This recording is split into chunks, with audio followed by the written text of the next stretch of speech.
Hi, I'm Hans. This is our office dog Stacy, and today we're talking about pre-existing conditions. What are they and why do they matter?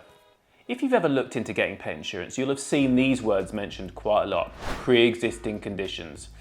And what you'll usually see written next to pre-existing conditions is some wording saying they're not covered.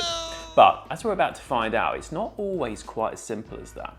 So firstly, what actually are pre-existing conditions? Put simply, a pre-existing condition is something your pet had or showed symptoms of before you took out your pet insurance policy.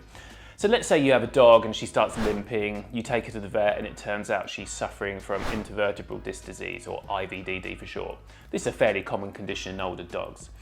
What you can't then do is take out a pet insurance policy and expect the insurance company to cover your dog for IVDD, because both you and your vet knew your dog had this condition before you got the insurance. I've seen plenty of people on social media complaining that it's not fair, insurance companies don't cover pre-existing conditions. But at the end of the day, if everyone waited until their pet got sick before taking out a pet insurance policy, pet insurance companies would all go out of business in about 20 minutes.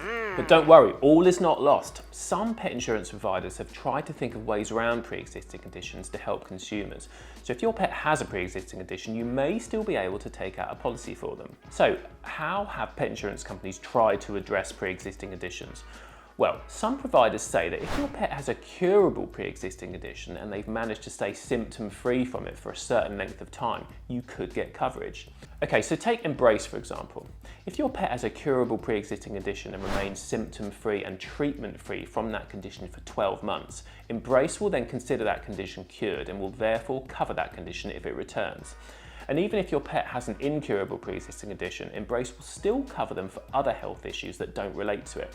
Spot Pet Insurance offers exactly the same thing, but their solution is even better, because with Spot, if your pet stays symptom and treatment free from their curable pre-existing condition for 180 days, which is basically 6 months, then after that time the condition won't be considered pre-existing. So what about the other providers? Well, like Spot, ASPCA and Pumpkin will cover pre-existing conditions if your pet's been symptom and treatment free for 180 days. Pets Best are another that will cover them after 180 days if your pet's been symptom and treatment free, but that doesn't include knee and ligament conditions, something to bear in mind there. Lemonade will consider covering a pre-existing condition if it's been cured after 12 months, although it depends on which state you're in, while Figo say they might cover a condition that's considered curable, but you have to contact their customer experience team. So the general rule basically is that pre-existing conditions aren't covered by pet insurance. The only way to make sure a condition is covered is to get your dog or cat insured while they're young. That way you'll be covered for anything.